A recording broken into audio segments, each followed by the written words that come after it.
மாண்புமிகு பேரவைத் தலைவர்களே, இங்கே மாண்புமிகு பொதுப்பணித்துறை பள்ளி கல்வித்துறை அமைச்சர்கள் 2 பேரும் இப்போ தான் புதுசாக கண்டுபிடிச்சுமே சொல்கிறாங்க.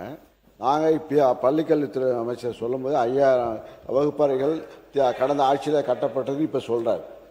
மீதி நாங்கள் கிட்டத்தட்ட கடந்த ஆட்சியில் இங்கே பள்ளிக்கூடங்கள் 6000 கட்டிடங்களை வகுப்பறைகளை இடித்து மறுசீரமைப்பு செய்வதற்கு உத்தரவிட்டு இங்கே எங்களுடைய முன்னாள் முதலமைச்சர் அவர் நடவடிக்கை எடுத்தார்கள்.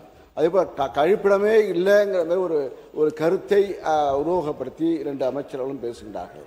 எல்லா பள்ளிகளிலும் அதுபோல கழிப்பறை வசதிகள் செய்யப்பட்டு கொண்டிருக்கிறது. படிப்படியாக கடந்த ரிப்பேர் செய்ய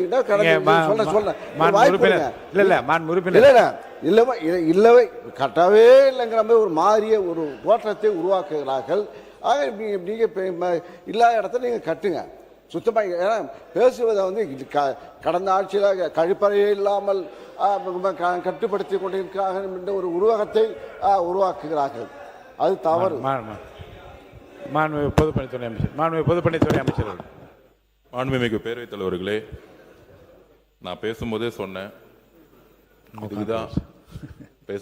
நான் எந்த கட்சியை பத்தி பேசல, எந்த ஆட்சி பத்தி பேசலன்னு. ஆனால் இந்த ஆட்சி எது உண்மையோ அதை மக்கள் என்ன நினைக்கிறாங்களோ, எது கிரவுண்ட் ரிப்போர்ட்டோ அதை மக்கள் என்ன நினைக்கிறாங்களோ.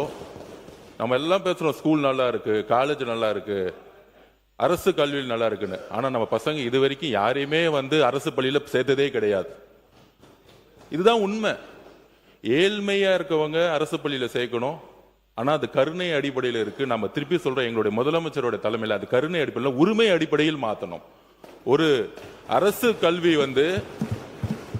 ஒரு ஈக்குவலா ஒரு பிரைவேட் ஸ்கூலுக்கு ஈக்குவலா இருக்கணும். ஒரு பிரைவேட் ஸ்கூலுக்குள்ள போனா எப்படி இருக்கும்? ஒண்ணும் இல்ல, என்னுடைய மகனே என்னுடைய ஸ்கூல்ல போகும்போது ஒரு நல்ல டாய்லெட் இருக்கு, நல்ல கிரவுண்ட் இருக்கு, விளையாடக்கூடிய நல்ல வசதி இருக்கு. இதெல்லாம் பார்க்கும்பொழுது மித்த குழந்தைகளுக்கு இது மாதிரி எப்ப கிடைக்கணும்? ஏன்னா நான் ஒரு அரசு பள்ளியில் படித்த மாணவன். நான் நீங்க எங்க படிச்சீங்க? நான் அங்கதான் படிச்சு வந்தேன். அல்ல, அந்த காலம் வேற, காமராஜர் காலம் வேற. நீங்க படிக்கும்போது காமராஜர் இருந்தார் முதலமைச்சரா, அப்ப இருந்தது வேற.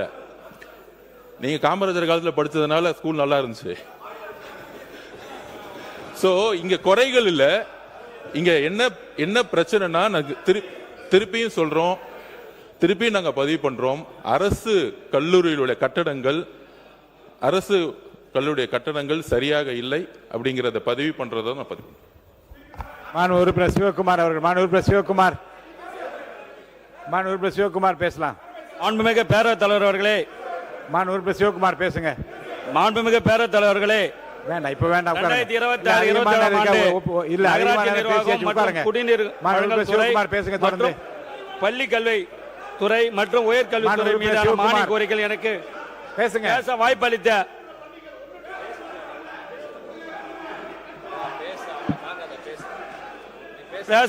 அனுமதிக்க முடியாது. உட்காருங்க, உட்கார். மாண்புமிகு பேரவைத் தலைவர்களுக்கும் மேற்கொண்டு இதை பற்றி பேச அனுமதி இல்லை, அனுமதிக்க முடியாது. நீங்க பேசுங்க. மாண்புமிகு பேரவைத் தலைவர்களுக்கும் உட்காருங்க, நீங்க பேசுங்க. இந்த 110 விதியில் இப்படிலாம் அலோவ் பண்ணி நடவடிக்கை எடுப்பேன் நானு. நீங்க பேசுங்க, உட்காருங்க, நீங்க பேசுங்க. மாண்பு உறுப்பினர் சிவகுமார் பேசலாம், வேற யாரும் அனுமதிக்க முடியாது. இந்த விவாதத்தை பத்தி அனுமதிக்க முடியாது. மாண்புமிகு பேரவைத் தலைவர்களே, 2026-27 ஆண்டு நகராட்சி நிர்வாகம் மற்றும் குடிநீர் வழங்கல் துறை மற்றும் பள்ளி கல்வித்துறை மற்றும் உயர்கல்வித்துறை மீதான மானிய கோரிக்கைகள் எனக்கு பேச வாய்ப்பளித்த மாண்புமிகு பேரவைத் தலைவர் அவர்களுக்கும், இன்று 110 விதியில் 3 முத்தான திட்டங்களை அறிவித்த மாண்புமிகு முதலமைச்சர் அவர்களுக்கும், எங்கள் சட்டமன்ற குழு தலைவர் அந்நியர் அவர்களுக்கும், மாண்புமிகு அமைச்சர் பெருமக்களுக்கும், எதிர்வரிசையில் உள்ள அனைத்து கட்சி தலைவர்களுக்கும், சகா சட்டமன்ற உறுப்பினருக்கும் எனது நன்றி கண்ட வணக்கத்தை தெரிவித்துக் கொண்டு, உறுப்பினர் வசந்தம் கார்த்திகேயன் ஏதோ ரொம்ப நேரம் பேசணும் கை உயர்த்துறாரு, சொல்லுங்க. கொடுங்க. மாண்புமிகு பேரவைத் தலைவர் அவர்களே, இங்கே பேசிய பள்ளிக்கல்வித்துறை அமைச்சர்களும் பொதுப்பணித்துறை அமைச்சர் அவர்களும் மேல்நிலை பள்ளியும் நடுநிலை பள்ளி மட்டும்தான் பேசினார்கள். ஆனால் சின்னஞ்சிறு குழந்தைகள் படிக்கின்ற தொடக்கப்பள்ளி தான் இவர்கள் குறிப்பிடுகின்ற 6000 விட அதிக எண்ணிக்கையில் கொண்டது. ஆகவே சின்ன குழந்தைகளுடைய பாதுகாப்பு தான் மிக முக்கியம். அதை இவர்கள் ஏன் மறந்து விட்டார்கள் என்று எனக்கு தெரியவில்லை. ஆகவே அதை நினைவில் வைத்துக் கொண்டு அதற்கான பதிலை அளிக்குமாறு கேட்டுக்கொள்கிறேன். மாண்புமிகு பள்ளிக்கல்வித்துறை அமைச்சர் அவர்கள். ஐயா பேரவைத் தலைவர் அவர்களே, அவர் சொன்னது மாதிரி இதுல நாங்க அரசியலே பேச வரல.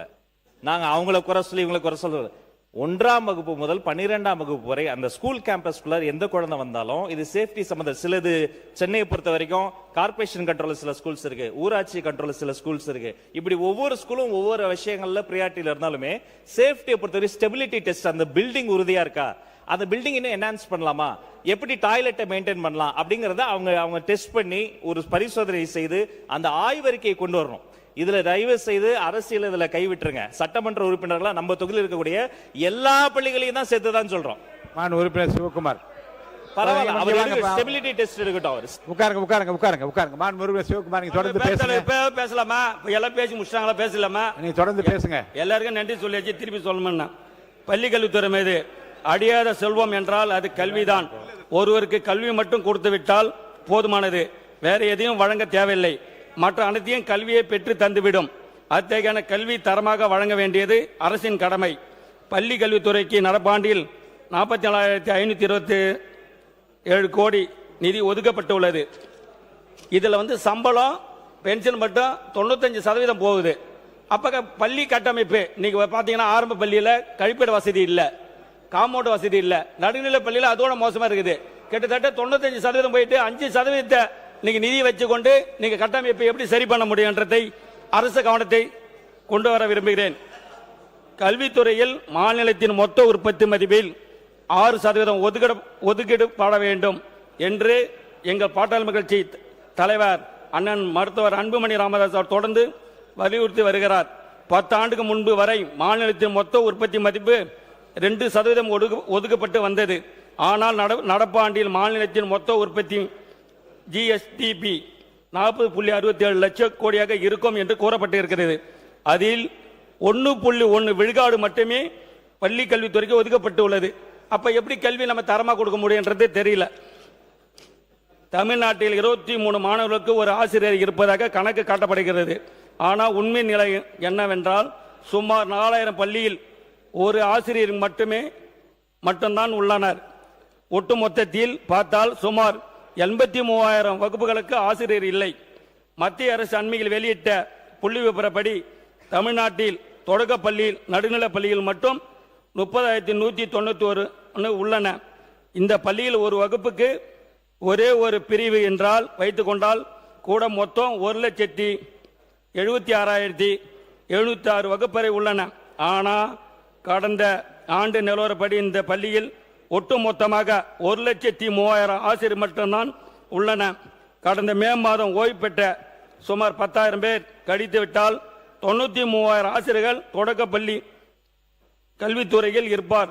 அப்படி பார்த்தால் 83,000 வகுப்புக்கு ஆசிரியர் இல்லை. இந்த அளவுக்கு ஆசிரியர் பணியிடங்களை காலியாக வைத்துக் கொண்டு அரசு பள்ளியை தரமாக கல்வி எவ்வாறு வழங்க முடியும்? இதனால் தான் அரசு பள்ளியில் மாணவர் சேர்க்கை குறைந்து வருகிறது. 2015-16 ஆண்டில் அரசு பள்ளியில் மாணவர் எண்ணிக்கை 75 லட்சம் இருந்தது. ஆனால் 2025-26 ஆண்டு இந்த எண்ணிக்கை 43 லட்சத்தை குறைஞ்சு விட்டது. லட்சமாக குறைஞ்சது. அதாவது 11 ஆண்டுகளில் மாணவர் சேர்க்கை 33 லட்சமாக குறைந்திருக்கிறது. இதே காலகட்டத்தில் பார்த்தால் தனியார் பள்ளி மாணவர் சேர்க்கை அதிகரித்து வருகிறது. கடந்த 11 ஆண்டுக்கு முன் 36 லட்சமாக இருந்த தனியார் பள்ளி மாணவர்கள் எண்ணிக்கையில் இப்போது 62 லட்சமாக அதிகரித்து விட்டன. ஆனால் பள்ளி வீழ்ச்சி தான் தனியார் பள்ளியில் வளர்கிறது. இந்த வீழ்ச்சி தடுக்க அரசு பள்ளியில் குறைந்த வகுப்புக்கு ஒரு ஆசிரியரை நியமிக்க வேண்டும். இதுக்காக கல்வித்துறைக்கு ஒதுக்கப்பட்ட நிதியை அளவை மாநிலத்தின் ஒட்டுமொத்த உற்பத்தி மதிப்பின் குறைந்து 3% என்று அளவாவது அதிகரிக்க வேண்டும். அரசு நடவடிக்கை எடுக்க வேண்டும். பள்ளி கல்வித்துறையின் தமிழ் வளர்ச்சி துறைக்கும் ஒரே அமைச்சரே நியமிக்கப்பட்டு சிறந்தது. எதற்காக நான் இவ்வாறு கூறுகிறேன் என்றால் தமிழ்நாட்டில் தமிழ் கட்டாயமாக்குவதும் கட்டாய பயிற்சி முறையாக்குவதும் மாற்றப்பட வேண்டும். தமிழ் வளர்ச்சித்துறை அமைச்சரே பள்ளி கல்வித்துறை அமைச்சராக இருந்தால் இது சாத்தியமாகும் என்று நம்புகிறேன். தமிழ்நாட்டில் 10ஆம் வகுப்பு வரை தமிழை கட்டாயமாக்க சட்டம் கடந்த 2006 ஆண்டு எங்கள் மருத்துவர் ஐயா அவர்களால் முயற்சியில் அப்போது முதல்வர் கலைஞர் அவர்களால் இயற்றப்பட்ட அந்த ஆண்டிலே முதல் வகுப்புக்கும் தமிழ் கட்டாயமாக்கப்பட்டு அதன் பின் ஒவ்வொரு ஆண்டும் ஒவ்வொரு வகுப்புக்கும் தமிழ் பாடம் கட்டாயமாக்கப்படுவதை 2015-16 ஆண்டில் 10ஆம் வகுப்பு பொதுத் தேர்வில் தமிழ் பாடம் கட்டாயமாக்க வேண்டும். ஆனால் சட்டம் நிறைவேற்றி 20 ஆண்டு ஆகியும் தமிழை கட்டாயமாக்க எந்த சாத்தியமும் இல்லை. இந்த சட்டத்தை எதிர்த்து தனியார் பள்ளி தொடர்ந்த வழக்கில் உயர்நீதிமன்றத்தில் தள்ளுபடி செய்துவிட்டன. ஆனால் அதை எதிர்த்து தனியார் பள்ளிகள் உச்சநீதிமன்றத்தில் தொடர்ந்த வழக்கை கடந்த 3 ஆண்டுக்கு விசாரணையில் எடுத்துக்கொள்ளாமல் உள்ளன. அந்த வழக்கை விரைந்து முடித்து நடப்பு ஆண்டில் 10ஆம் வகுப்பு பொதுத் தேர்வில் தமிழை கட்டாயமாக்கப்பட வேண்டும். அதே போல 1991 ஆண்டு சென்னையில் வள்ளூர் கோட்டத்தில் 102 தமிழ் அறிஞர் சாகும் வரை உண்ணாவிரதம் இருந்தனர். தொடர்ந்து 8ஆம் வகுப்பு வரை தமிழை கட்டாயமாக பயிற்சி மொழியாக அறிவித்து அரசாணை பிறப்பிக்கப்பட்டது. ஆனால் அது அடுத்த சில மாதங்களே